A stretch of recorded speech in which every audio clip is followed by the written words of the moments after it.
As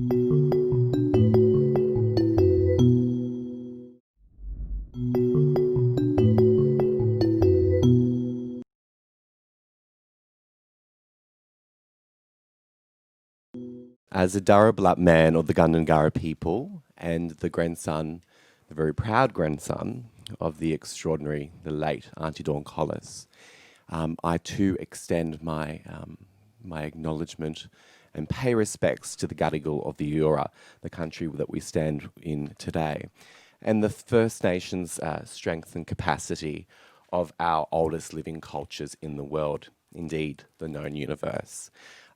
We have Wesley beaming in with us, with the realm that is digital. I pay my respects to his people, the Nunakal, and I too extend that great deep respects to Auntie Rhoda of the Banjalan and Brother Matt from the Lowell and Torres Strait Islander peoples. I have not one single doubt that my people have stood in front of your peoples before and have echoed that deep respect to you and your ancestrals. To describe myself, I'm in my early to mid-late 30s. I have brown, messy hair, wearing a white shirt next to two very attractive people. And to describe country is, this country is surrounded by salt water, light and sky, with magnificent cliff faces smashing into it, daily carving its very existence while we find ourselves here today. So let's go. First Nations standing steady and how best to navigate unfolding changes. This session will explore two main themes. One, how does First Nations peoples, our peoples, have coped with bushfires and environmental cycles? And secondly, it will also explore what have we learned from our ancestrals and their wisdom to navigate ourselves in changing times as we face, or collectively, the challenging times that we find ourselves here within today. I guess in starting us off, Auntie Rhoda, who is our senior here in a very youthful looking capacity and way. Auntie, please tell us a little bit about your role and how you've navigated throughout this year. Thank you, Aunt. Thank you, Ian. Hi, Matt. Hi, Wesley. Just before I begin, Ginny Waller with the Ware Jugan Widjabul Nama Gadigal. I'm a biracial woman from the Bundjalung territories of northern New South Wales, southeast Queensland. I belong very proudly to the Widjabul peoples of the Wyable language group, and I have family affiliations through our skin marriages with Gamilaroi, Dungari,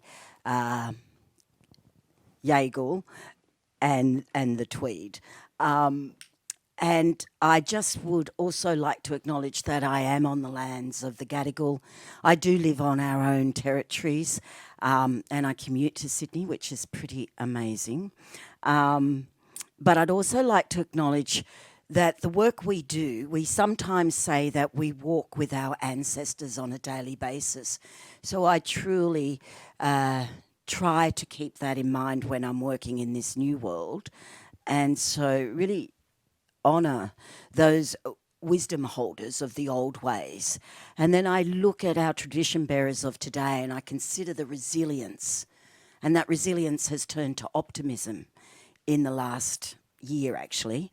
And then I consider how ever adapting we are. And I think of the knowledge seekers of the future. And they'll do that big full cycle that as a 3,000th generation Aboriginal woman, we have consistently done.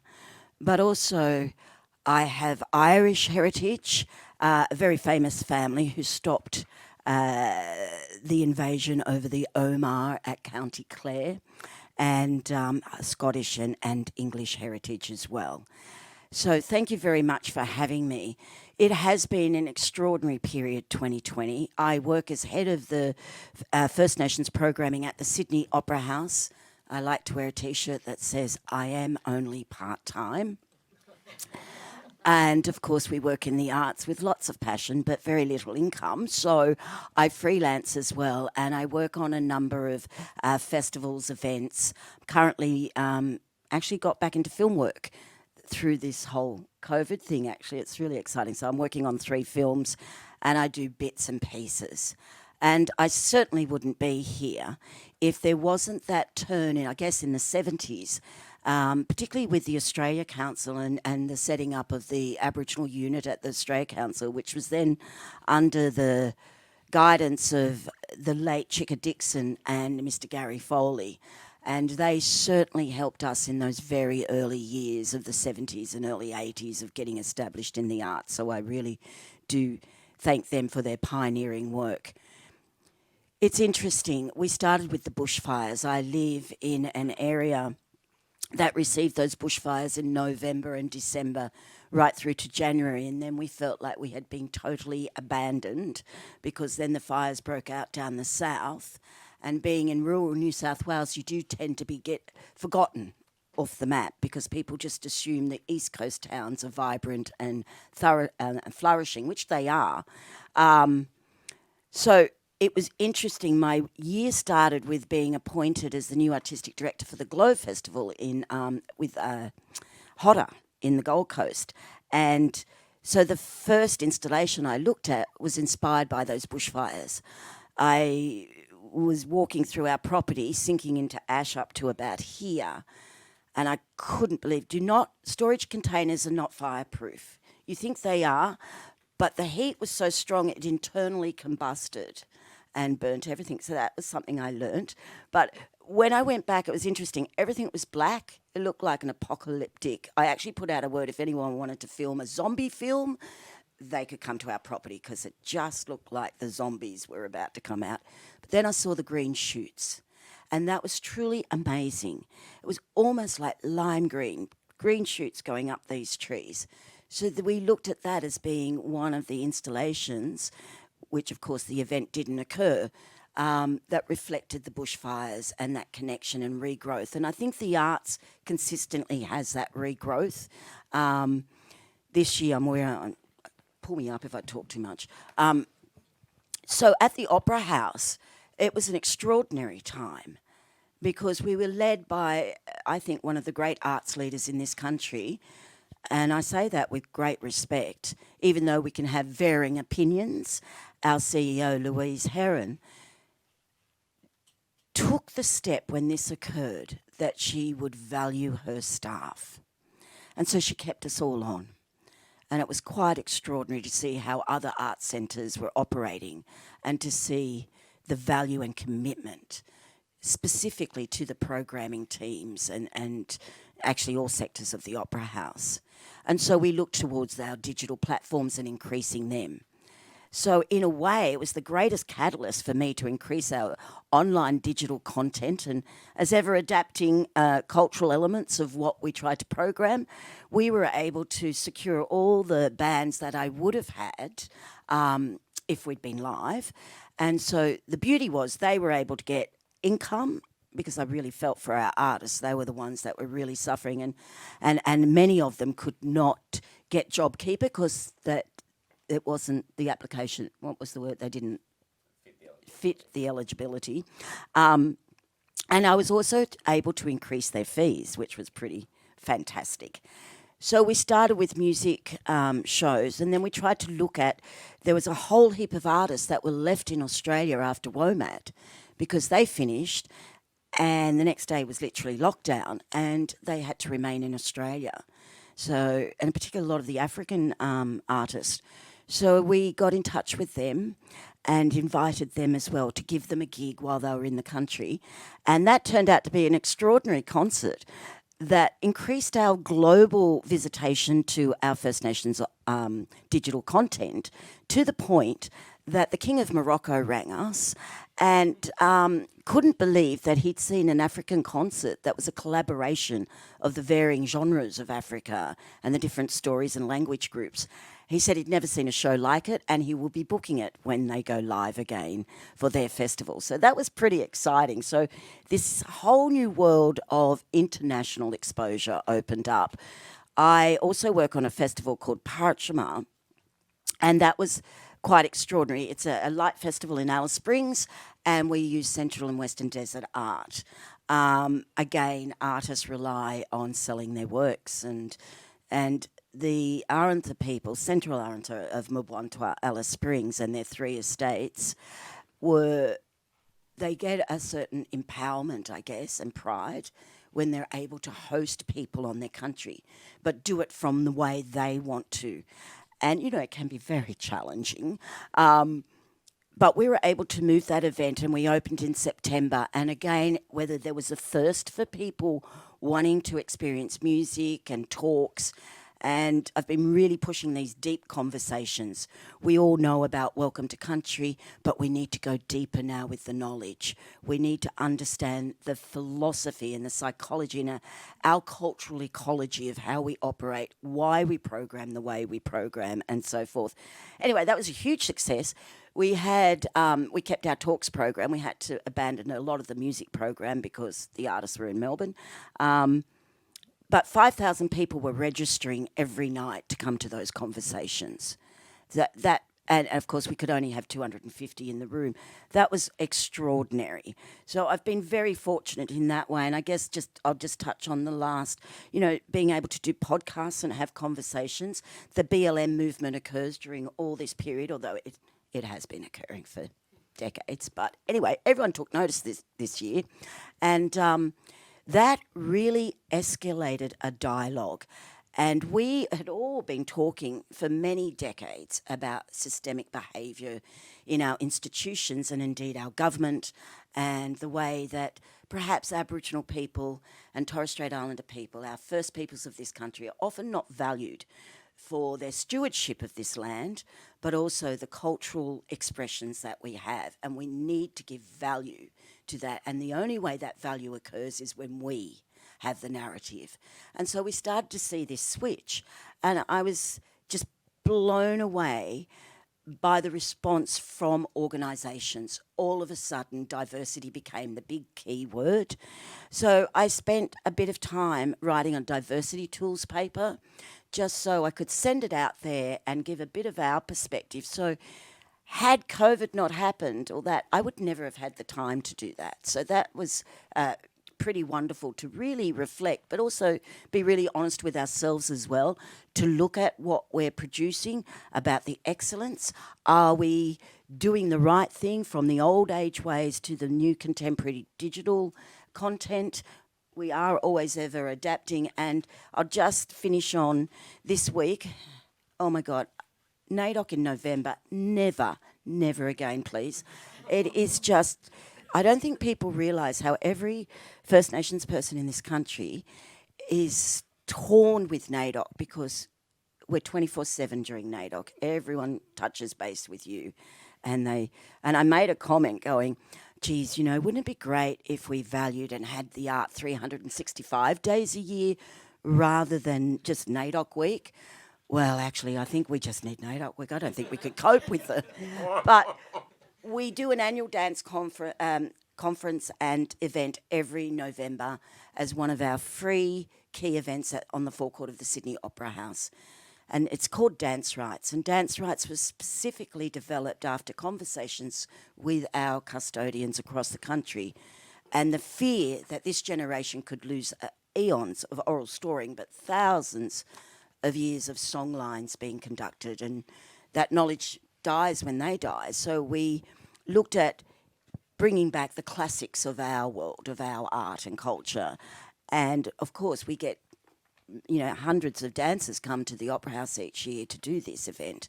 We couldn't do that, so we went digital. So we were able to employ 22 Aboriginal film crews to go into the affiliated communities they're involved with and actually film the competition online. And it was the accessibility that hit our mark.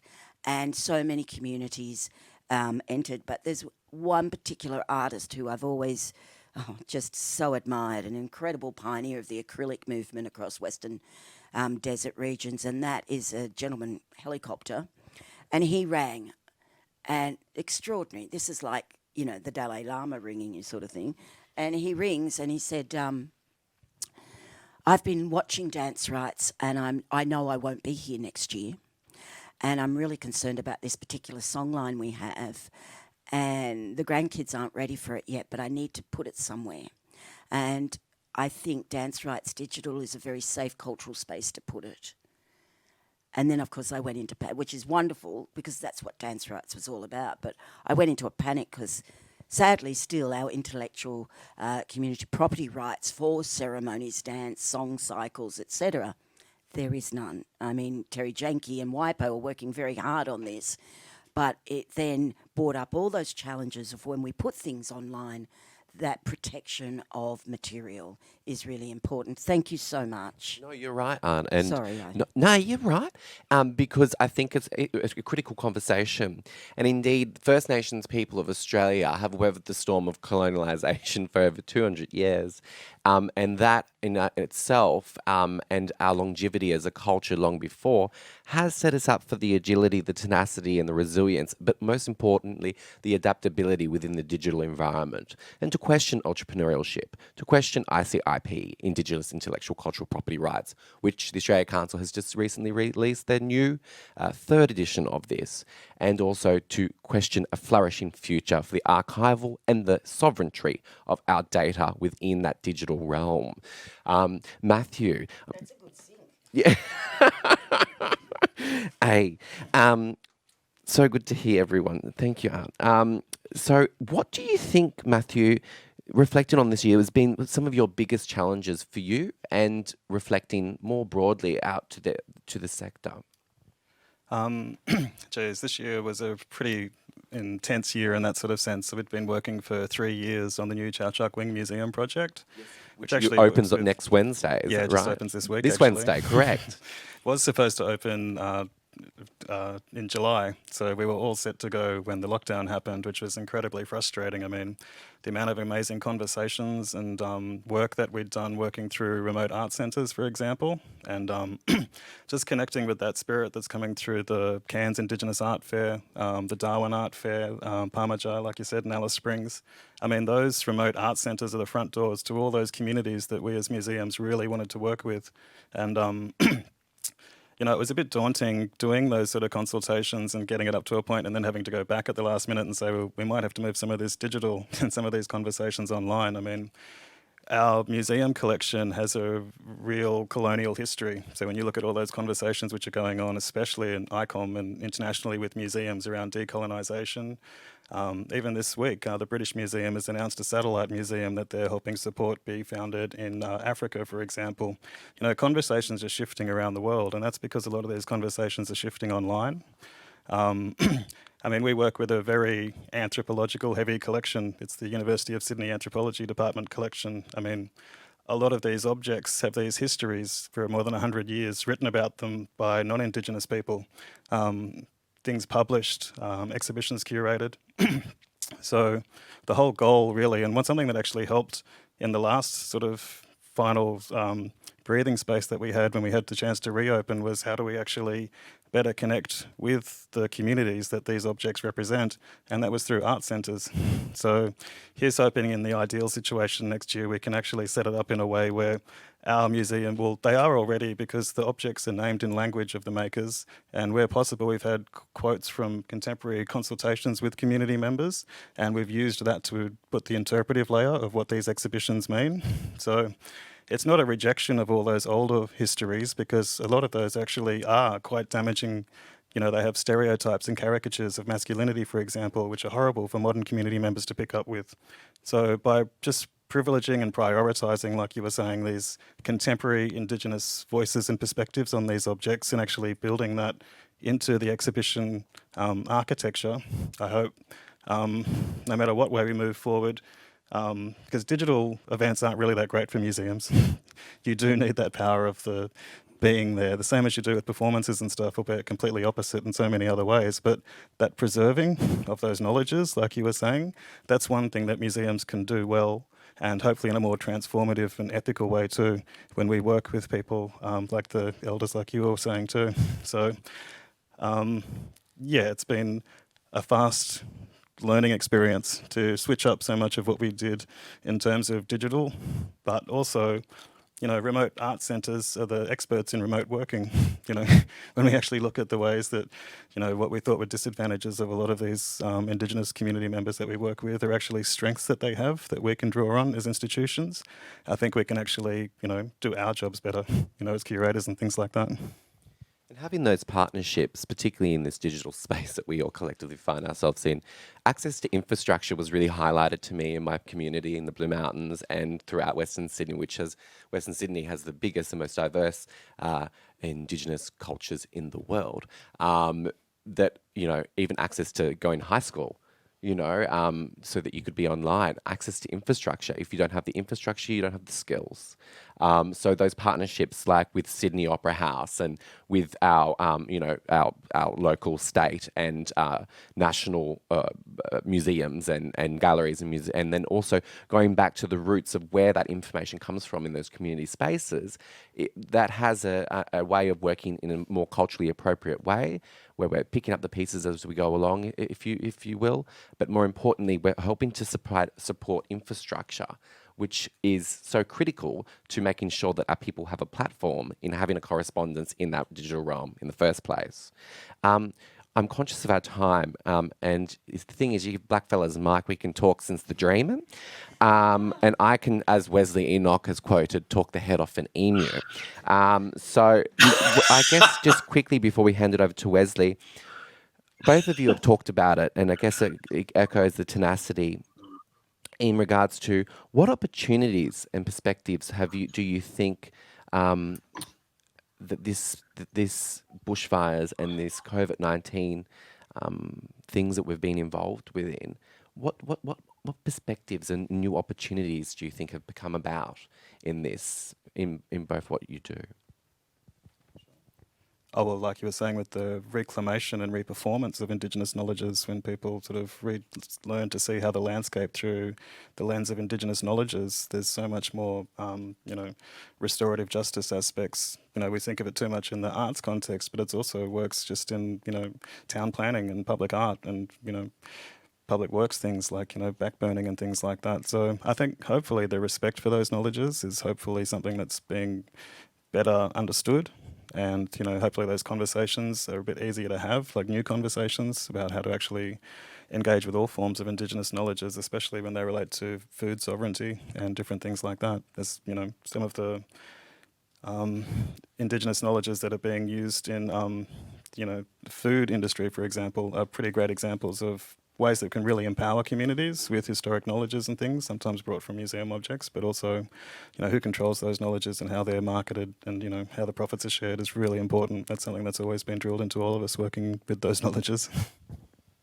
It's wonderful. And Arnie, last time I talked to you physically, I mean, we've had yarns over COVID, and you've helped me a lot in regards to solutions I can adapt, and so as my other old ones, because you mob have such wealth of knowledge. Was when we were at the Sydney Opera House and you just had experienced those bushfires. And you're talking to me about the snakes and everything, and my goodness. So what new perspectives have come about for you, or new opportunities do you think that you've learned about with these two major things that have affected us? You know, the extraordinary thing of many people working from home, and I think there's been an opportunity of more online workshops, as bizarre as that sounds. We engaged the Jumpy Weavers, who do this fantastic online workshop, and it's just gone through the roof. And of course, then we sent that link to a number of other people. So they actually have been consistently in work. It's using that new technology, but I think the biggest thing I've noticed is cultural awareness. There's been a number of online platforms that people can go to get that information, or just, you know, really basic guidance. But my constant battle is, that's all great, but we're the arts industry, we're culturally based, and we need to hear it from the narrative of an artist as well, and their experience, rather than just a bureaucratic approach to governance. And I think that's been the biggest shift, that there's been this trust that there are some artists who do these amazing workshops, like Richard Franklin. And so it's also enabled the multi-skilling of a number of our artists to do different things.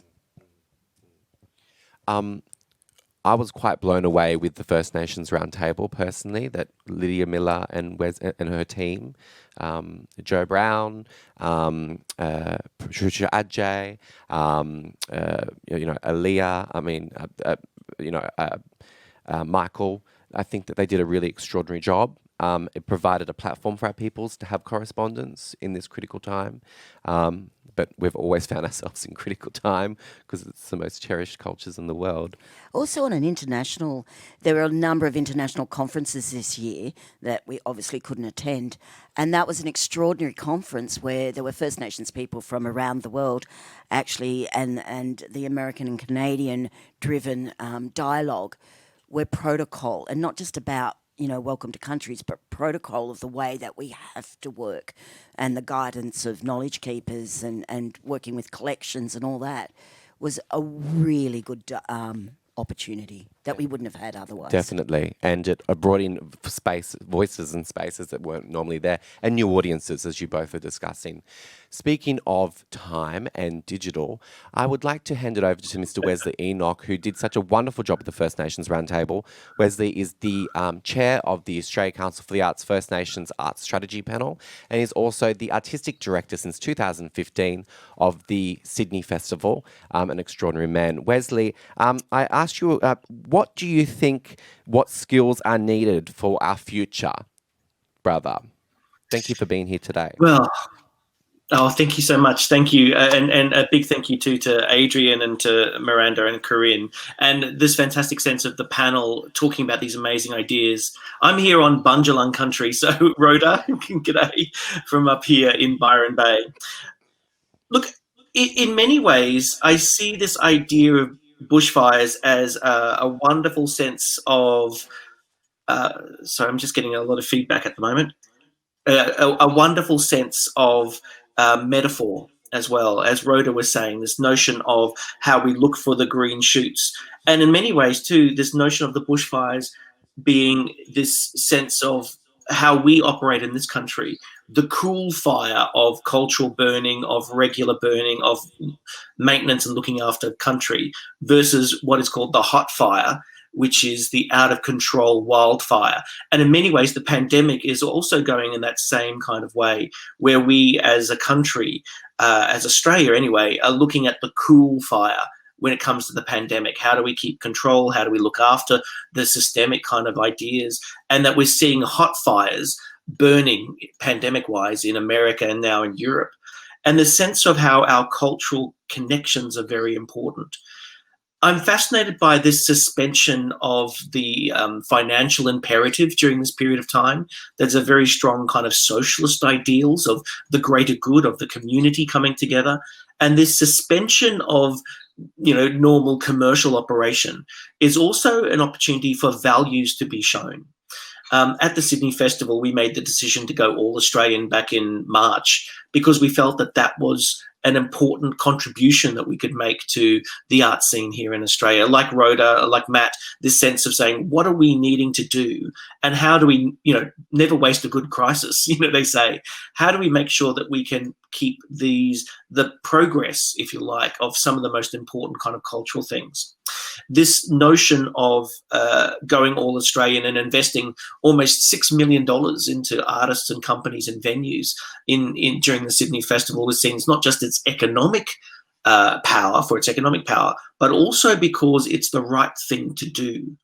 And often we're finding ourselves in our bigger cultural conversations pulled between the economic impact and now the necessity to maintain the economics of what we're doing. And that sometimes is counterintuitive to what is the right thing to do, that we do things for the money rather than for the kind of cultural importance. And I've been fascinated by the question of how people deal with this recovery process. And for many people, there's a tendency to move towards the conservative, towards the precedent. This is what's worked in the past, therefore we should go back to that, rather than saying that this is an opportunity to move forward. And a lot of the very progressive ideas around First Nations, cultural understandings of gender equity, of accessibility in terms of people with disability, and cultural difference, that this is our opportunity to push forward in that way, because we have been given this hiatus, if you like, from the economic imperative. So therefore, we should be values driven in the way we look forward. And this is a very First Nations kind of perspective. We have always been values driven. How do we protect family, land? How do we look after and think in a more sustainable way about the future? I think that this sense of the conservative and the precedent versus the more progressive and adventurous is also going to be played out in an intergenerational way. We're seeing it already where youth unemployment is the highest in Australia that we've seen in over 2 decades. And this idea that we could also see in our arts and cultural environments a leaving behind of a generation as we potentially pursue more conservative programming, go with known names, go with kind of high profile artists who have established careers rather than investing in those who are on their way up. And I'm very much pushing this at the moment. I penned a bit of an article and gave some interviews around this. The Queensland Theatre Company recently announced its program, and this is a company that I used to run, 10 years ago. And for the first time in over a decade, it has no Indigenous programming in its program. And this idea of saying, is this what we're seeing? Is this, in fact, the fangs in the mouth of a beginning of a cycle, or is it the sting in the tail? Is it the end of something or the beginning? And so to say, we shouldn't lose traction, we shouldn't lose momentum in these more progressive ideas. I'm interested in this notion of the digital, only because it is also removing a whole range of barriers to participation. So if you are time poor, if you are geographically not connected or isolated, if you have a disability, if there's cost is a big issue, or if you have a cultural difference, it means that in the digital, it's often lowered barriers of participation. And so as Rhoda was saying, we're seeing more and more people going, I'm going to take a risk and have a look at something online, because somehow it doesn't take the same level of that we lose. I'm just realizing I'm freezing there. Hopefully that's not going to work. There we go. We're back again. But this idea of not losing this idea of the progress, and that we remove some of the barriers along the way. One of the things I found very interesting, especially around the roundtables, is people saying that every freezer is full, meaning that people are going out in fishing or they're hunting, and this idea of the cultural transference of knowledge between families in lockdown has actually been an accelerator for many families. We're seeing language being passed on, we're seeing cultural practice and ceremony being lifted, as Rhoda was saying with dance rights, more capturing through the digital means of things, and also the upskilling of our old people to go, okay, how do I engage and how do I trust these newfangled digital technologies along the way? And there's a sense of the learnings that are there. And like as Matt was saying, we shouldn't underestimate the power of the digital or the live experience as well, that we should actually make sure that live experiences are part of it. I think that there is a fascination, especially in Western cultures, around the object and the outcome. Whereas in many First Nations cultures, it's really about the process, it's about the coming together, about the practice. And I think that, if anything, Western societies need to learn more about the practice of looking after country, looking after family, and looking after community, because we've actually got that expertise built into our cultural perspectives. And that during this time of pandemic and bushfire, we have seen over and over and over again that the financial imperatives, the kind of commercial imperatives, are not the things that actually provide the outcomes, provide the things that we need. They, in many ways, get in the way and muddy the waters. So this whole idea, the fridges being full, that the spirits have sent us to our rooms to think about what we've done and have a little reflection on it, is not a bad thing. And that we should think about making sure that these things, from a First Nations perspective, are maintained as we go along. Anyway, that's my little rant. And sorry I couldn't be there in the room with you. I actually thought this whole thing was going to be online for some reason. Maybe that's just my default thing now, thinking everything's going to move online. And so I didn't even think it was going to happen face to face. So I'm sorry I can't be there in the room with you. But thank you so much for this time. Thank you, Wesley. And thank you, Auntie Rhoda. And thank you, Matt. What extraordinary conversations around the themes of First Nations standing steady and how best to navigate oneself in unfolding circumstances. Thank you so much for having us here today. And thank you for providing the opportunity just to have a conversation. Thank you, everyone. Thank you, Aunt. Thank you. Thank you, everyone. Thank you, Adrian.